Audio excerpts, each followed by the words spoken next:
Hi, I'm Nate Wakeford, your masculinity and mindset coach. Today I'm going to be talking about remaining cool and calm and collected even in moments of intensity. Now, honestly, this is one of the areas that I receive the most compliments from women. Over time, I developed my ability to remain calm under pressure. The foundations for this were in business, where in my early stages, I was stressed out of my head. I was overwhelmed. I was in an area often where I felt that I wasn't up to the tasks that were in front of me, especially because I was in completely new territory. I had started a new business where I had no entrepreneurial experience before, and I didn't have mentors at the time.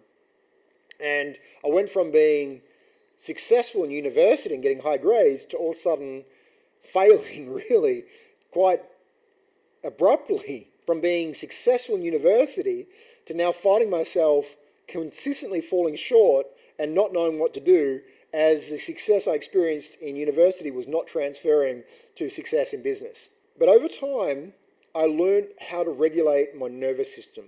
Initially, I would go into the botanical gardens, this was in Melbourne. I'd lean myself up against a tree and I'd sit there until the stress left my body. Later, I discovered that I could meditate. And so I began a meditation journey. And I remember my first few weeks of meditation, I had so much stress leaving my body, I crashed because I'd been living essentially with consistent overworking of my adrenals. And I had so much tension in my jaw. I won't go into the detail, but really I got to a bad state, so bad that I cracked my teeth from grinding my teeth during my sleep.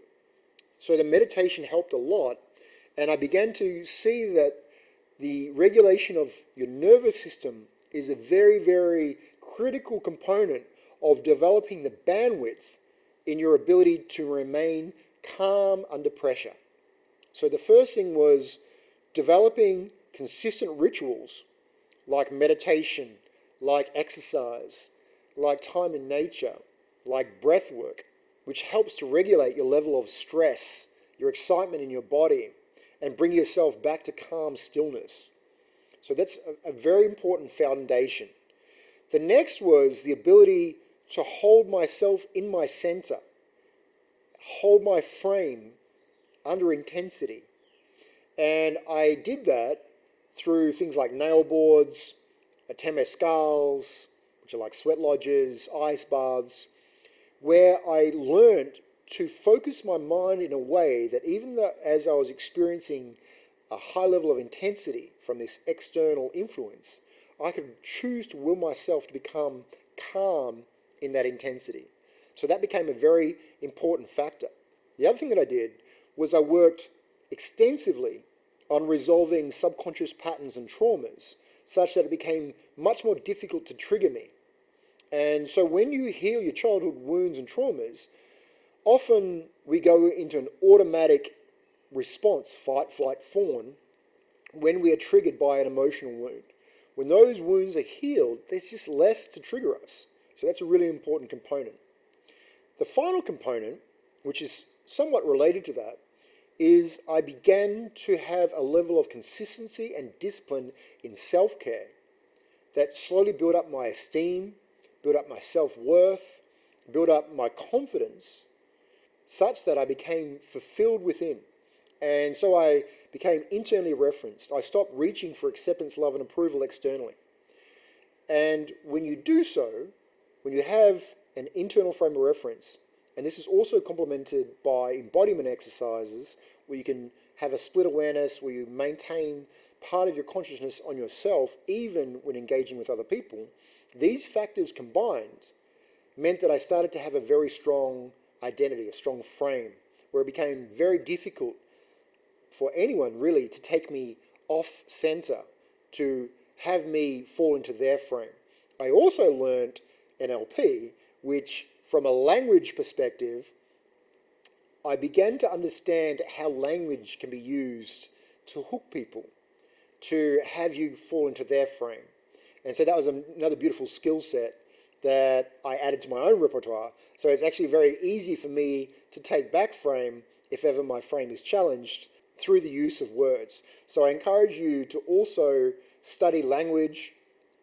Things like NLP can be very, very useful in this area because they will help you to communicate in a way that supports you to maintain your frame in conversations, and that if you ever inadvertently lose frame, that you can quickly take it back, for instance, by asking a question.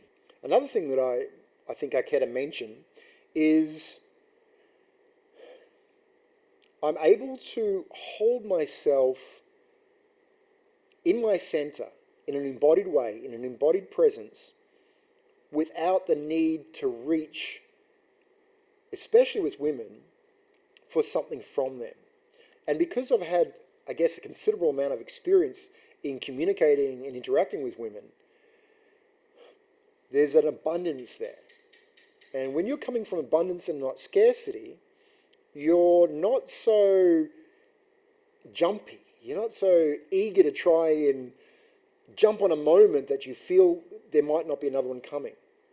You don't fear loss in the same way because you have a natural abundance. When you've had a significant amount of interactions, communications, friendships with the feminine, relationships with the feminine, you just know that there's always going to be that part of your life which is full. And this relates to money as well. You know, when you come into a place of abundance, you're not worried about scarcity in the same way that if you have a scarcity of money. The same thing applies in relationships. So I learned that, for instance, I could be trustworthy, that if a woman was in need, I could just hold her.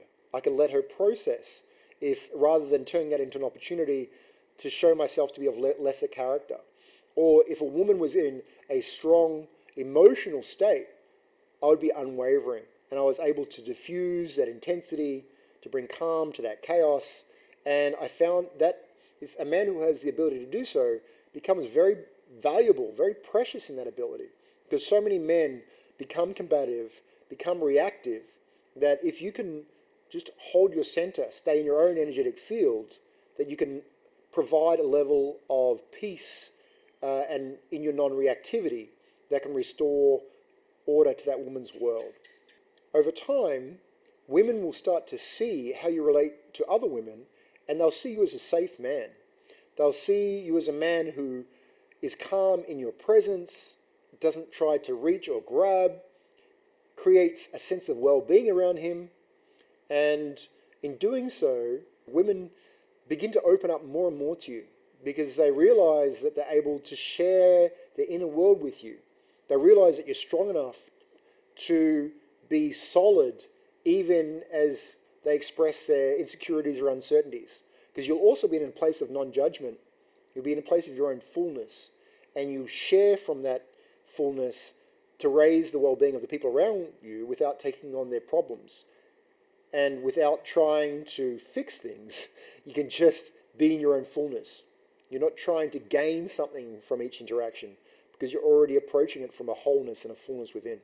So I hope this has been useful. If you would like to develop your masculine frame, if you'd like to develop your relationship with the feminine to become a safe and honorable man, then I encourage you to do the work on beginning your rite of passage. I created a modern day rite of passage that I share through my Sovereign Brotherhood. It's a school community. You can join it for free. Inside there I have a number of resources that will help you in your journey. I also offer one-to-one and group coaching.